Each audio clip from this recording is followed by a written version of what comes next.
Globalement, l'ensemble du groupe a travaillé sur 6 thématiques: éclairage privé, éclairage public, le tourisme, la sensibilisation des publics, la biodiversité et la gouvernance et mobilisation.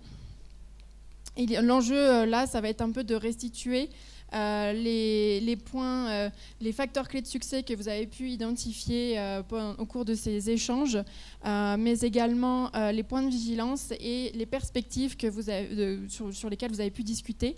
Voilà, et donc je me fais le porte-voix de vos ateliers, mais s'il y a à un moment donné quelque chose que vous souhaitez préciser ou que j'ai mal à interpréter, n'hésitez pas à corriger si nécessaire. On commence avec éclairage public, donc une thématique qui est travaillée par l'ensemble des RIS depuis longtemps. Contrairement peut-être à l'éclairage privé qu'on verra après, c'est le cœur de l'action au départ dans vos RIS. Et donc dans les facteurs clés de succès qui ont été identifiés, ça a été tout d'abord en fait la constitution de partenariats consolidés entre animateurs de territoire et animateurs de l'environnement sur ce territoire. Une volonté politique affirmée avec les communes, avec les élus pour réduire l'éclairage public. Des aides financières extérieures significatives qui ont été, dont vous avez pu bénéficier pour mettre en place de nouvelles technologies. Un facteur clé de succès qui a été relevé, c'est de ne pas exposer extinction et rénovation. Les deux allant de pair, bien sûr, il faut rénover, mais on peut aussi étendre l'extinction, et en même temps, parfois, ça peut être source de discussion. Si on rénove, est-ce qu'on doit vraiment éteindre? Mais les deux ne s'opposent pas. Et ensuite, le dernier facteur de succès, c'était bien sûr les solutions techniques qui aujourd'hui existent et sont nombreuses pour aller jusqu'à un pilotage fin de l'intensité et la possibilité d'avoir un pilotage fin en fonction des usages et de la fréquentation de l'éclairage. Je bug un peu parce qu'il y a quelques erreurs sur le PowerPoint de mots. Du coup, je vous prie de m'excuser. J'ai fait ça ce matin et j'avais peut-être pas les yeux en face des trous. Voilà, donc quelques facteurs clés de succès que je vous partage. En point de vigilance, la réglementation aujourd'hui qui est finalement, que beaucoup ont relevé comme intéressante et déjà presque suffisante, mais peu appliquée en fait, avec des zones de flou. Alors il y a une révision de la réglementation qui va se faire prochainement, donc ce sera l'occasion de venir préciser ces zones de flou, et on espère faire en sorte qu'elles soient mieux appliquées, qui sera déjà un levier d'action plus important. Attention aux innovations technologiques qui peuvent être contre-productives, parce que elles ne sont pas toutes faites pour veiller à nos cieux et faire en sorte que le ciel reste noir. Donc faire attention à ces innovations contre-productives. Et puis attention aussi à la formation, parce que qui dit innovation dit nouvelles technologies, et que derrière il faut assurer la maintenance, il faut assurer des systèmes nouveaux il faut assurer la maintenance, et donc c'est parfois complexe à gérer pour les agents, et donc à veiller à former le personnel sur ces technologies. Pour aller plus loin, comment aller plus loin sur cette thématique de l'éclairage public? Ce qui est ressorti des discussions, c'est qu'il fallait continuer ces partenariats locaux, que c'était vraiment la clé, mais d'ailleurs c'est un fil rouge en fait sur l'ensemble des thématiques. C'est un partenariat local, on n'avance pas aussi bien. Approfondir certains aspects techniques, notamment les températures de couleur, où ça mériterait peut-être de travailler encore cette technique, et quantifier l'apport de l'extinction de milieu de nuit par rapport à une réduction de l'éclairage, pour peut-être continuer à convaincre sur ce sujet-là. Voilà pour l'éclairage public. Je passe à l'éclairage privé. Donc un sujet qui est plus, je dirais, plus difficilement pris en compte, abordé dans les risques parce que laborieux. En fait, là, vous avez relevé comme facteur clé de succès qu'il fallait pouvoir faire un diagnostic individuel pour être pertinent. Et donc, aller voir ces privés. Alors, quand on parle de privé, dans les échanges qu'il y a eu, je crois que vous avez essentiellement parlé des organismes privés, des entreprises, et aussi des particuliers, mais tout ce qui est entreprise, allez les voir, faire un diagnostic individualisé et proposer des solutions adaptées. C'est du conseil fin. Et ça se découle en point de vigilance, ça prend énormément de temps et c'est non négligeable, mais pour que ce soit pertinent, il faut que ce soit fin. Voilà. Et un autre facteur clé de succès, vous avez partagé le fait de sensibiliser, bien sûr, de continuer à partager la compréhension des enjeux et d'engager une dynamique avec les élus et les acteurs privés de leur commune pour que ce se fasse à nouveau en partenariat, que les choses avancent des deux côtés. Voilà, je vous ai déjà partagé le point de vigilance qui était le pendant du diagnostic individuel. Ça prend du temps, des moyens humains pour travailler cette thématique. On retrouve le fait qu'il faut faire attention aux innovations technologiques qui pourraient être contre-productives aussi à ce niveau-là. Et pour aller plus loin, il vous paraît nécessaire d'acquérir encore de meilleures données, de faire des relevés encore plus fins peut-être, avoir une méthode pour approcher les acteurs privés, gagner du temps sur cette façon d'approcher les acteurs, parce que voilà, on a dit qu'il fallait être assez fin, financer ces diagnostics et les moyens humains adaptés, aller chercher de la ressource humaine et financière et méthodologique pour s'attaquer au secteur privé sans oublier les particuliers. Voilà pour l'éclairage privé. Je ne sais pas si... N'hésitez pas s'il y a vraiment des choses qui manquent ou que vous dites non, mais il y avait une remarque. Oui. Pardon. Du coup, j'ai entendu le fait que les panneaux publicitaires lumineux, par exemple, oui. D'accord. Point de... Ok, merci. Point de vigilance, les nouvelles sources de pollution lumineuse comme les panneaux publicitaires lumineux. Alors je répète parce que nous sommes en direct cet après-midi sur YouTube ou Facebook ou les deux. Et du coup, comme ils ne vous entendent pas quand vous n'avez pas le micro, il faut que je reprends. Oui. Oui, juste une réaction aussi. Je me disais que l'urbanisme pourrait être aussi un super outil pour améliorer les choses sur l'éclairage privé, notamment sur la publicité lumineuse, mais aussi sur tout ce qui est lotissement, les quartiers, voilà. Et que ça pouvait être un bon outil et que les liens se font pas forcément toujours entre urbanisme et environnement, sur ce sujet-là en tout cas, donc ça peut être une piste aussi. Pour aller plus loin. Merci. Ok. Merci beaucoup. Pour l'éclairage privé, c'est bon. Je passe à l'atelier suivant qui a été l'atelier tourisme. Donc là encore, il y a eu un certain nombre de présentations de démarches que vous pouvez mener dans vos risques sur le plan du tourisme. Et les facteurs clés de succès qui se sont dégagés de ces réflexions, ça a été d'avoir déjà la RIS en elle-même est un contexte ultra favorable pour proposer un tourisme, un certain type de tourisme, un tourisme respectueux de l'environnement, mais on a beaucoup d'ingrédients favorables pour développer ce tourisme. Ce qui est important également, c'est de réfléchir à une stratégie de territoire vraiment adaptée à la clientèle. Donc penser à faire un diagnostic sur le territoire avant de définir la stratégie pour adapter cette stratégie à la clientèle, mais aussi faire en sorte de multiplier les partenariats avec les offres privées, les aménagements nécessaires et possibles, voilà, mailler le territoire et les acteurs du tourisme autour de la stratégie définie qui doit être définie. Bien sûr, le fait d'avoir des sites phares est un facteur clé de succès. On a discuté aussi le fait d'avoir aussi des sites de repli, des sites plus pour l'hiver, des sites pour l'été. Ça peut jouer, la saisonnalité peut être importante à prendre en compte sur ces possibilités de tourisme, des offres touristiques pour la nuit. Un facteur clé de succès, c'est de bien impliquer les professionnels du tourisme et d'animer un réseau.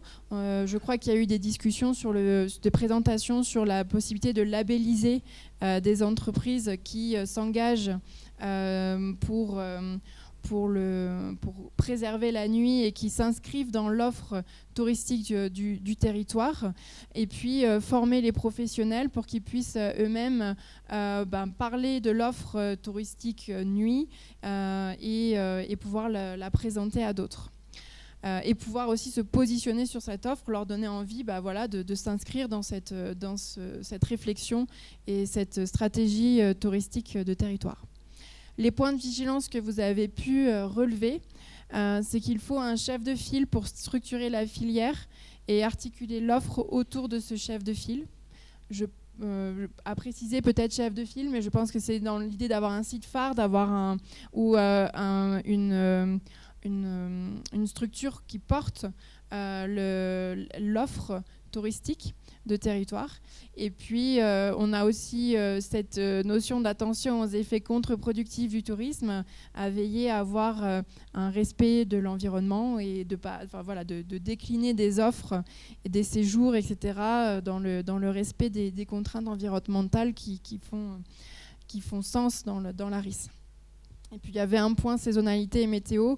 On ne peut pas proposer tout le temps c'est pas toujours évident de proposer des sorties dans la nuit, quel que soit le temps ou la saison, et donc avoir des lieux de repli peuvent être importants.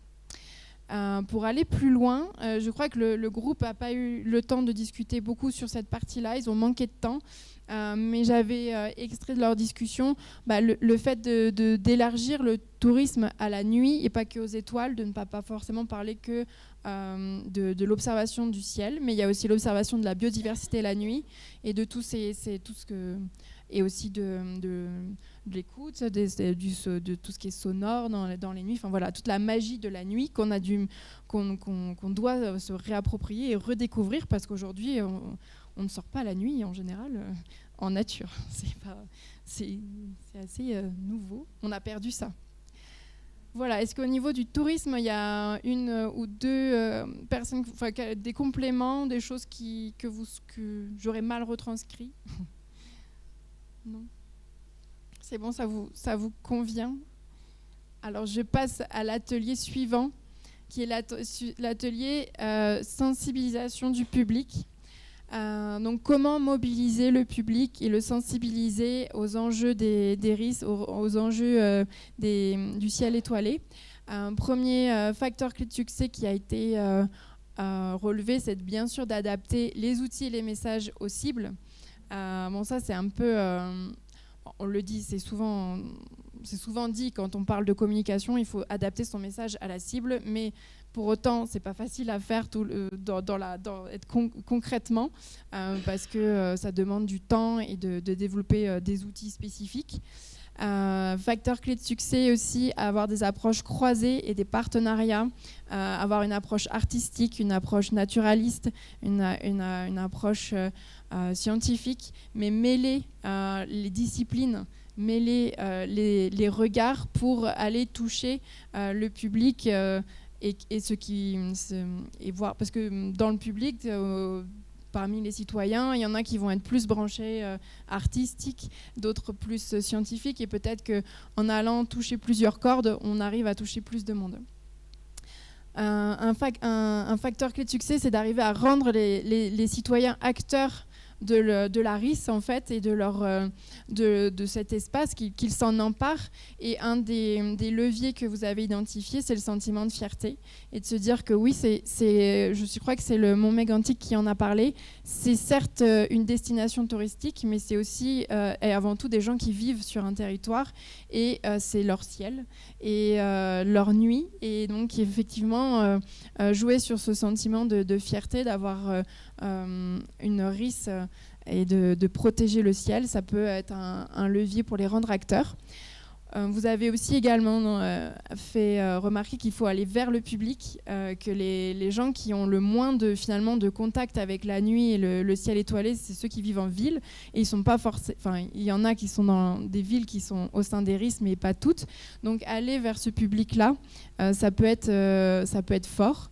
Et s'appuyer sur les particularités locales pour favoriser l'appropriation. Ça revient un peu à ce qu'on disait avant sur les différentes approches croisées, la fierté d'appartenance à un territoire et la culture locale. Et vous avez parlé des contes, s'appuyer sur plein de choses qu'on peut se raconter la nuit aussi.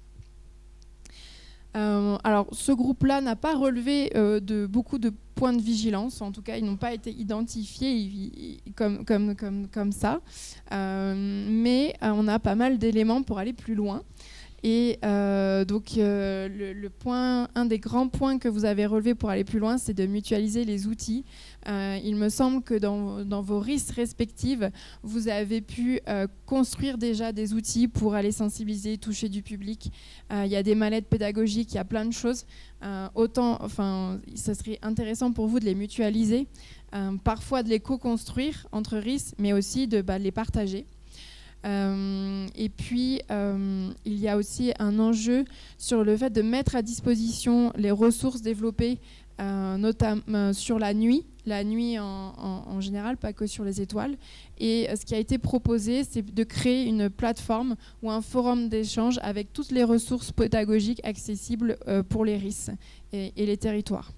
Donc ça pourrait être à la fois une ressource pour vous et pour les territoires s'ils veulent se saisir de ces outils-là. Un autre élément qui a été proposé, c'est de travailler la reconnaissance des projets d'éducation à l'environnement et au développement durable sur la nuit pour diffuser une méthodologie commune. Aux écoles, par exemple, il existe des aires terrestres, des aires marines, et du coup, l'idée serait de créer des aires célestes et d'avoir cette reconnaissance-là pour pouvoir plus facilement diffuser cette méthodologie d'animation auprès des écoles. Et enfin, un enjeu, ça a été de former les acteurs de la sensibilisation à l'environnement aux enjeux des RIS et aux enjeux de la nuit et du ciel étoilé. La formation d'autres acteurs, ça revient sur plusieurs ateliers, parce qu'effectivement, vous avez des ressources limitées à un moment donné. Le fait d'avoir d'autres points d'entrée qui sont capables en fait, d'expliquer, de sensibiliser, de former, c'est important pour vous. Est-ce que vous voulez préciser des choses ? Oui ? Alors, je donne le micro. Je suis désolé parce que je n'ai pas participé à l'atelier, mais il n'y a pas eu de point de vigilance noté. Moi, j'aimerais bien en ajouter un.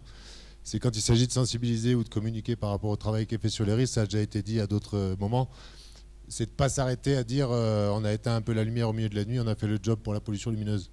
C'est vraiment comprendre qu'on est sur le chemin qui va vers la réduction des nuisances lumineuses en général pour la biodiversité qui doit intégrer l'extrémité de la nuit, ce qui n'est pas pris en compte dans les réserves. Donc il y a un vrai point de vigilance.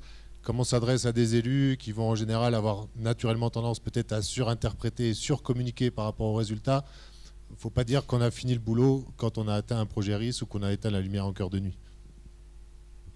Merci pour ce retour. Effectivement, alors, je pense que vous avez dû discuter dans votre atelier de points de vigilance comme celui-là ou d'autres, mais que ça n'a pas été encore remonté. Peut-être tard. Merci. S'il n'y a pas d'autres interventions, du coup, je passe à la thématique suivante, qui est biodiversité.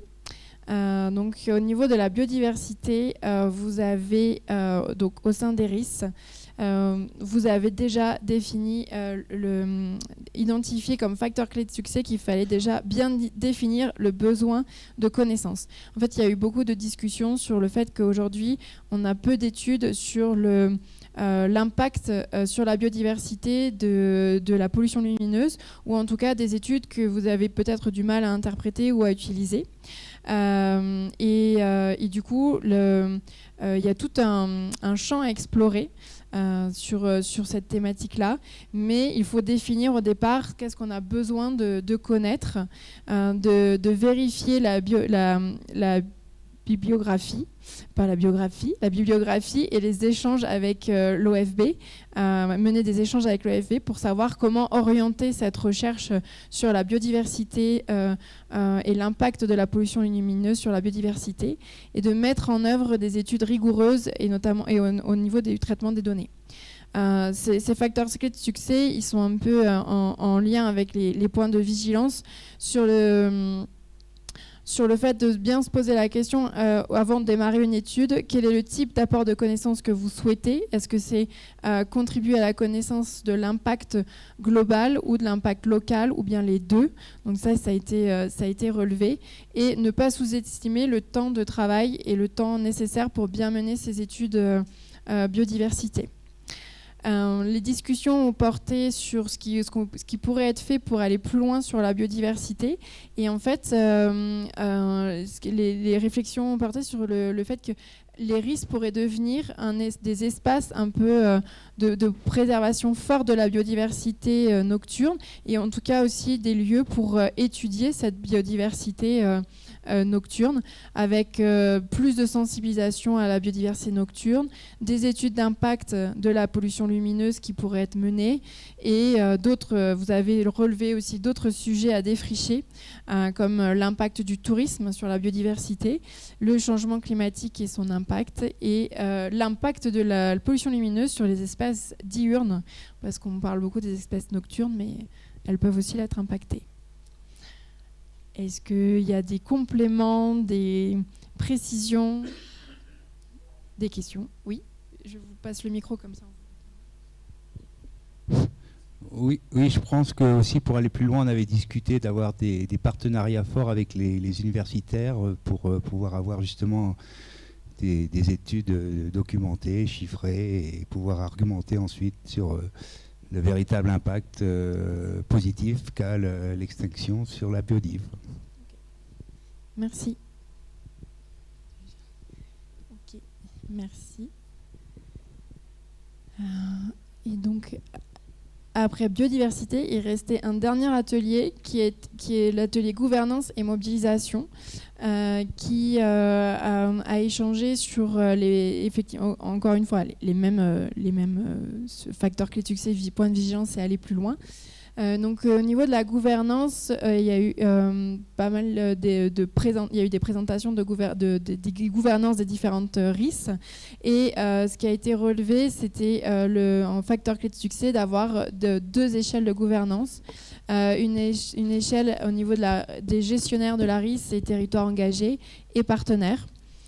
Peut-être vous pouvez, si vous voulez préciser les deux échelles de gouvernance. Je ne sais pas s'il y a quelqu'un qui voudra préciser ça. Mais non. Pas de précision. Ok. Oui.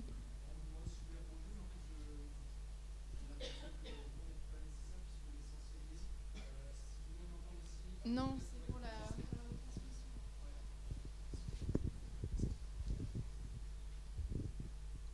Oui, alors non, le seul rebond que je ferai, c'est sur le aller plus loin. On considère que les 3 points que l'on déroule ici, en tout cas le plan d'action, les moyens humains et la gouvernance, ne sont pas 3 éléments qui fonctionnent tout seuls. C'est-à-dire qu'il y a une interdépendance entre ces 3 éléments. De construire un plan d'action, ça veut dire que vous avez des partenaires de cette gouvernance qui sont déjà bien structurés, qui fonctionnent bien ensemble. Donc ça veut dire que vous devez avoir une gouvernance qui fonctionne bien pour produire un plan d'action commun et partagé entre différents partenaires qui, au départ, ne fonctionnent ou ne travaillent peut-être pas ensemble. Et enfin, la ressource, de la même manière, si elle arrive dans une structure où il n'y a pas de gouvernance entre les acteurs, elle va être dispersée, diluée, etc. Si elle arrive sans plan d'action, elle ne saura pas où aller. Et vous l'avez compris, ce système fonctionne vraiment en boucle. Donc les 3 ne vont pas l'un sans l'autre. Ça, c'était le point important. Et enfin, c'était un point plus qui est une question, c'est apporter une offre de services de territoire, se rendre indispensable. Ça, on a trouvé que c'était hyper inspirant au Canada. C'est une vraie question chez nous, en France. Des tentatives ou des initiatives ont déjà été amenées, mais c'est quelque chose qui demande beaucoup de réflexion parce que ça demande une certaine maturation et ça nécessite que la structure de gouvernance, le portage, etc. soit déjà installé, que vis-à-vis des collectivités qu'on viendrait approcher, cette gouvernance et cette structure soit bien identifiée pour qu'ensuite cette dimension vis-à-vis des territoires puisse aussi démarrer sous l'angle d'une forme de service. Voilà. Donc il y a cette logique en système et en interdépendance. Ok, merci pour les précisions. Effectivement, la base de la discussion s'est faite aussi sur le constat et le point de vigilance. Le constat, c'est que une fois qu'on a le label, c'est là que ça commence. Et donc, il faut maintenir la mobilisation sur le long terme et faire vivre la gouvernance, peut-être la faire évoluer au fur et à mesure, puisque ce qui était adapté pour aller chercher un label ne l'est pas forcément pour la suite, ou peut l'être, ça dépend des cas spécifiques. Mais voilà, donc on avait en facteur clé de succès faire vivre la gouvernance au-delà du label et faire évoluer la gouvernance. Et puis effectivement, du coup Nicolas a parlé des points sur aller plus loin, vous avez peut-être pris connaissance, vous avez peut-être lu. L'idée c'était d'adopter un plan d'action stratégique à 3, 6, 9 ans qui mobilise les acteurs à travers des projets concrets, donc de se projeter à long terme. De mobiliser les moyens humains et adaptés. On a beaucoup parlé ETP, ETC au Canada pour savoir combien il fallait de personnes pour travailler sur ces risques, pour l'animation. Et on a aussi discuté dans cet atelier du fait d'avoir un service unifié autour de la RIS et d'avoir des partenaires qui ont des agents qui sont formés pour contribuer aussi à la mission de la RIS. Et une gouvernance avec des conventions pour engager chaque partenaire. Mais comme le disait Nicolas, les trois ne vont pas l'un sans l'autre. Le Canada nous a beaucoup inspiré sur le fait de se rendre indispensable sur le territoire. Et c'est vrai que ça ouvre les réflexions sur le service apporté au territoire. Voilà, est-ce qu'il y a d'autres commentaires sur gouvernance ? Non ? Oui. Juste, c'est sur l'aspect mobilisation. On a parlé de l'intérêt du logo partenaire de la RIS qui était très intéressant pour mobiliser des collectivités, notamment des villes-portes autour des RIS qui l'utilisaient ensuite pour travailler sur la rénovation de l'éclairage. Merci. Et il faut un micro.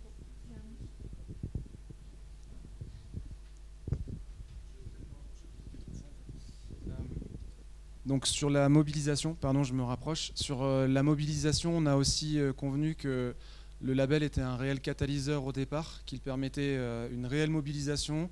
Et l'enjeu du post-label, où on peut observer qu'il peut y avoir une difficulté à maintenir une forme de mobilisation, une dynamique comme elle a pu être pré-label.